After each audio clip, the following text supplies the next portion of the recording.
जय जगन्नाथ मोर प्रिय छात्र छात्री मानू शुभेच्छा साधुवाद शुभ सकाल से सार ओडिया चैनल तरफ एवं आपण मैंने आपण परिवार एवं आपण सांग साथी समस्ते भले रही बोली मोर भगवान को पाखरे निवेदन तेणु आपण मैंने आउ काल विलंब नक अधिक मात्रा कौन करूँ शेयर करूँ लाइक करूँ एवं आपण मानकर मतामत दिंतु एवं आपण मैंने सब्सक्राइब रखुद जो वीडियो छाड़े आपण प्रथम नोटिफिकेशन जीव तेणु आपण भल पाइबा ये रखु दिंतु चलो पिला माने आमे जो आलोचना करूँ पंचशखा साहित्यर केते गुड़िक सांभव प्रश्न उत्तर गुड़िक तेणु मुझे वीडियो भाई हाँ यही वीडियो कौन कर प्लेलिस्ट से गुड़ी को लिंक दे दीजिए आपण मैंने सेठी मते देखि परिबे बा सी सार ओडिया चैनल को जाई तार प्लेलिस्ट मते जाई आपण मैंने सुंदर भाव में देखि परिबे सुंदर भाव में मु कोन करिछि ना टीजीटी ओडिया सिलेबस अनुसार सुंदर भाव में कोन करिछि सजाई रखी देछि आपण मैंने गोटे पर गोटे देखि परिबे तेणु आपण कर्तव्य आपण थरे दी थर कर वीडियो को देखंतु निहाती जेकोसी परीक्षा आपण मानकर ज्ञान हो आप निहाती आग को जी तेणु ठीक से ही आप सांगसाथी को शेयर करूँ आउ विलंब करवा ना पे चलो बर्तमान आम जो रही केते गुड़िक सांभव प्रश्न उत्तर गुड़िक पंचशखा जुगर से गुड़िक बर्तमान सुंदर भाव में आपण मान पाखे उपस्थापन कर दौर तेणु देख कौन हो ना 131 नंबर कौन कौन ना अवधूतर 24 गुरु प्रसंग भागवतर क्यों स्कंदे रही एकादश स्कंद ये परीक्षा पकाए पे जो मैंने पीजी बा नेट परीक्षा दिखती से क्षेत्र में यही प्रश्नटी पकाए जे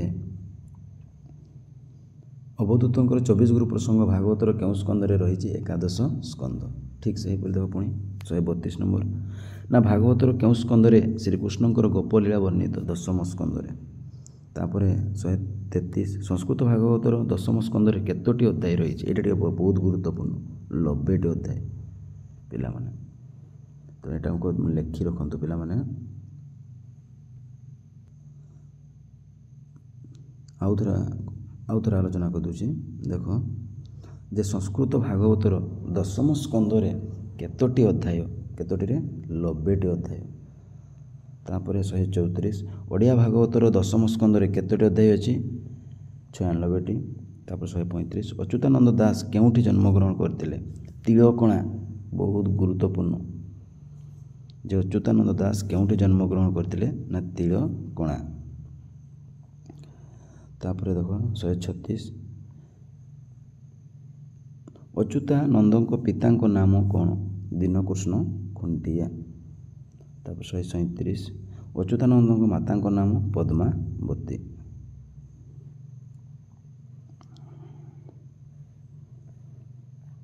तापर 138 अच्युतानंदर बाल्य नाम कौन थिला अगणी ये गुरुत्वपूर्ण पिला मन अच्युतानंदर बाल्य नाम कौन थिला अगणी तापर देख 139 अच्युतानंद कहाठार दीक्षा ग्रहण करते सनातन गोस्वामी 140 वृद्धंकर जन्म वृत्तांत अच्युतानंद केउथिरे वर्णना करिसेंती हरिवंश तापर 141 चंद्रंकर कणंक धारण वृत्तांत अच्युतानंद केउथिरे वर्णना करिसेंती हरिवंश तापर देख 142 हरिवंश मुख्यतः कहार जीवन चरित वर्णित होती श्रीकृष्ण आउ थे से सार ओडिया चैनल तरफ आपण बहुत बहुत स्वागत एवं सुप्रभात तापर देख आपण मैंने यही भल पाइबा दिंतु लाइक करूँ मतामत दिंतु एवं अधिक मात्रा शेयर करूँ एवं सब्सक्राइब रखुद जो जो वीडियो छाड़े आप प्रथम नोटिफिकेशन जीव तापर देख शून्य संहिता केते भाव में विभक्त 2 भाग तापर 144 ये टे गुरुत्वपूर्ण पिला माने जे ब्रह्मस्य शिंकुणीर अन्य नाम कौन ये पिला निहाती लेखि रखिए जे ब्रह्मस्य शिंकुणीर अन्य नाम कौन चंद्रकांति ब्रह्म शिकुड़ी 145 उपदेश ଚକ୍ରଗୀତାର କବି କିଏ? ନା ଅଚ୍ୟୁତାନନ୍ଦ ଦାସ। ଯେଉଁଗୁଡ଼ିକ ପିଲାମାନେ କହୁଛି ଲେଖିବାକୁ ନୋଟ୍ କରିବାକୁ ଆପଣ ନିହାତି ନୋଟ୍ କରନ୍ତୁ।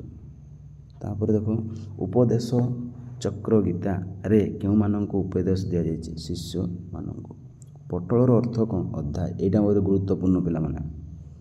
ବଲି, ପୋଟଳ, ଜଣାଣ, ଚଉତିଶା ଠିକ୍ ସେହିପରି କ'ଣ ହେଉଛି ପୋଟଳର ଅର୍ଥ କ'ଣ? ଆପଣ ନିହାତି ମନେ ରଖନ୍ତୁ ଯେ ପୋଟଳର ଅର୍ଥ ହେଉଛି ଅଧ୍ୟାୟ। ବୁଝିଲା? ବହୁତ ଗୁରୁତ୍ୱପୂର୍ଣ୍ଣ। ତାପରେ ଦେଖନ୍ତୁ 148 ମହାକଳ୍ପ ଏକ କେଉଁ ଜାତୀୟ ରଚନା? ମାଳିକା।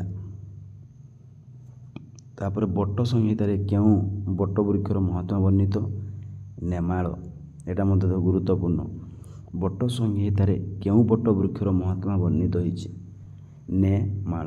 ଯେଉଁଗୁଡ଼ିକ ନୂଆ ଦେଖ ଆପଣମାନେ ପଢ଼ିଥିଲେ ମଧ୍ୟ ବୃକ୍ଷଟିର ନାମ ପାଇନଥାନ୍ତେ। ଦେଖନ୍ତୁ ତାହେଲେ କେମିତି କେମିତି ପ୍ରଶ୍ନ ଗୁଡ଼ିକ ଆସୁଛି ବା କେମିତି ପ୍ରଶ୍ନ ଗୁଡ଼ିକ ମୁଁ ନେଇକି ଆସିଛି ଯେ କ'ଣ କହୁଛି ବଟ ସଂହିତାରେ କେଉଁ ବଟ ବୃକ୍ଷର ମହାତ୍ମା ବର୍ଣ୍ଣିତ ହୋଇଛି? ନେମାଳ।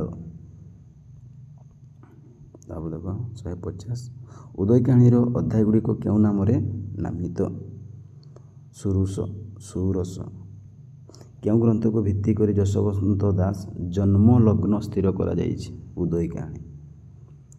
52 ଯଶୋବନ୍ତ ଦାସଙ୍କ ପିତାଙ୍କ ନାମ କ'ଣ? ଜଗନ୍ନାଥ ମଲ୍ଲିକ। ମାତାଙ୍କ ନାମ ଦେଖ ମାତାଙ୍କ ନାମ ରେଖା ଦେବୀ। ତାପରେ 154 ଶିବ ସରୋଦୟ କେଉଁ ସଂସ୍କୃତ ଗ୍ରନ୍ଥକୁ ଭିତ୍ତି କରି ପିଲାମାନେ ଭିତ୍ତି କରି ରଚିତ? ସରୋଦୟ ଲେଶ। ତାପରେ 155 ଅଡ଼ଙ୍ଗଗଡ଼ ମାଳିକା କିଏ ସମ୍ପାଦନ କରିଥିଲେ? ଅନନ୍ତ ଚରଣ ନାୟକ। ତାପରେ ଦେଖ 156 ଶିଶୁ ଅନନ୍ତଙ୍କ ମାତାଙ୍କ ନାମ କ'ଣ? ଗୌର ଦେବୀ। ଶିଶୁ ଅନନ୍ତ ପିତାମାତାଙ୍କ ନାମ କପିଳ। ଶିଶୁ ଅନନ୍ତ କାହାଠାରୁ ଦୀକ୍ଷା ଗ୍ରହଣ କରିଥିଲେ? ନିତ୍ୟାନନ୍ଦଙ୍କଠାରୁ ଦୀକ୍ଷା ଗ୍ରହଣ କରିଥିଲେ। ତାପରେ ଦେଖନ୍ତୁ 159 ଶିଶୁ ଅନନ୍ତଙ୍କ ପ୍ରଥମ ନାମ କ'ଣ ଥିଲା? ଅନନ୍ତ ଦାସ। ଅନନ୍ତ ଦାସ ପ୍ରତିଷ୍ଠିତ ପରମ୍ପରାର ନାମ କ'ଣ? ଶିଶୁ ସମ୍ପ୍ରଦାୟ। ଶିଶୁ ଅନନ୍ତ କେଉଁଠାରେ ଜ୍ଞାନ ସାଧନା କରିଥିଲେ? ଏଇଟା ଗୁରୁତ୍ୱପୂର୍ଣ୍ଣ ପିଲାମାନେ ଯେ ଶିଶୁ ଅନନ୍ତ କେଉଁଠାରେ ଜ୍ଞାନ ସାଧନା କରିଥିଲେ? ଖଣ୍ଡଗିରିଠାରେ। ବହୁତ ଗୁରୁତ୍ୱପୂର୍ଣ୍ଣ। ଏଇଟା ପରୀକ୍ଷାରେ ପକାଏ। ତାପରେ ଦେଖନ୍ତୁ 62 କହୁଛି ଶିଶୁ ଅନନ୍ତ ଦାସ କେଉଁଠାରେ ସମାଧିସ୍ଥ ହୋଇଥିଲେ? ବାଲିପାଟଣା। ତାପରେ ହେତୁ ଉଦୟ ଭାଗବତ କେତେ ଅଧ୍ୟାୟ ବିଶିଷ୍ଟ? 10 ଅଧ୍ୟାୟ। ଏଇଟା ମଧ୍ୟ ଗୁରୁତ୍ୱପୂର୍ଣ୍ଣ ପିଲାମାନେ ଯେ ଶିଶୁ ଅନନ୍ତ ଦାସଙ୍କର ହେତୁ ଉଦୟ ଭାଗବତ କେତେ ସ୍କନ୍ଦ ବିଶିଷ୍ଟ? ବା ସ୍କନ୍ଦ ନୁହେଁ ପିଲାମାନେ ଅଧ୍ୟାୟ, ତେଣୁ 10ମ ଅଧ୍ୟାୟ ବିଶିଷ୍ଟ। ତାପରେ ଦେଖ 164 ଧାମ ଛତ୍ରର ରଚୟିତା କିଏ? ଶିଶୁ ଅନନ୍ତ ଦାସ। ଧାମ ଛତ୍ରର ରଚୟିତା କିଏ? ନା ଶିଶୁ ଅନନ୍ତ ଦାସ। ତାପରେ 165 ଚୈତନ୍ୟ ବିଳାସର ଛାନ୍ଦ ସଂଖ୍ୟା କେତେ? 10। ଅଜ ବିଳାପ ଚଉତିଶାରେ କେଉଁ ରସ ଆଶ୍ରିତ? ଶୃଙ୍ଗାର ରସ। ଅଜ ବିଳାପ ଚଉତିଶାରେ କେଉଁ ରସ ଆଶ୍ରିତ? ନା ଶୃଙ୍ଗାର ରସ। ତାପରେ ଆଗକୁ ଚାଲନ୍ତୁ। ଦେଖନ୍ତୁ ଶେଷ ପ୍ରଶ୍ନ ଥିଲା, ତେଣୁ ଆପଣମାନଙ୍କୁ ଆଉ ଥରେ ଶୁଭେଚ୍ଛା ସେଇ ସାର୍ ଓଡ଼ିଆ ଚ୍ୟାନେଲ୍ ତରଫରୁ। ତେଣୁ ଆପଣମାନେ ଅଧିକ ମାତ୍ରାରେ ସେୟାର କରନ୍ତୁ, ଲାଇକ୍ କରନ୍ତୁ ଏବଂ ଆପଣମାନଙ୍କର ମତାମତ ଦିଅନ୍ତୁ। ତେଣୁ ରହୁଛି ଜୟ ଜଗନ୍ନାଥ। ଏହି ଥିଲା ଆପଣଙ୍କ ପଞ୍ଚସଖା ସାହିତ୍ୟର କେତେ ଗୁଡ଼ିକ ଭିଡ଼ିଓ ଗୁଡ଼ିକ ଅପଲୋଡ଼ କରିଦେଲି। ପୁଣି କେତେ ଗୁଡ଼ିକ ତାର ସମ୍ଭବ ପ୍ରଶ୍ନ ଉତ୍ତର ଗୁଡ଼ିକ ଥିଲା ତାହା ମଧ୍ୟ ମୁଁ ସୁନ୍ଦର ଭାବରେ ଆପଣମାନଙ୍କୁ ଆଲୋଚନା କରିଦେଲି। ଯେଉଁମାନେ ଯଦି ଦେଖିନାହାନ୍ତି ଏହାର ପ୍ଲେଲିଷ୍ଟରେ ମଧ୍ୟ ଅଛି ବା ଏହି ଭିଡ଼ିଓର ଲିଙ୍କରେ ମଧ୍ୟ ମୁଁ ସେଗୁଡ଼ିକୁ ଆପଣମାନଙ୍କୁ ଦେଇଦେଇଛି। ଆପଣ ଡେସ୍କ୍ରିପସନ୍ ଯାଇ ସୁନ୍ଦର ଭାବରେ ଦେଖିପାରିବେ। ରହୁଛି ଜୟ ଜଗନ୍ନାଥ। ପୁଣି ଯଦି ଆଉ କେତେ ଗୁଡ଼ିକ ପଞ୍ଚସଖା ସାହିତ୍ୟ ଉପରେ ସାମ୍ୟ ପ୍ରଶ୍ନ ଉତ୍ତର ଗୁଡ଼ିକ ନିହାତି ମୁଁ ଆଲୋଚନା କରିଦେବି। ରହୁଛି ଜୟ ଜଗନ୍ନାଥ।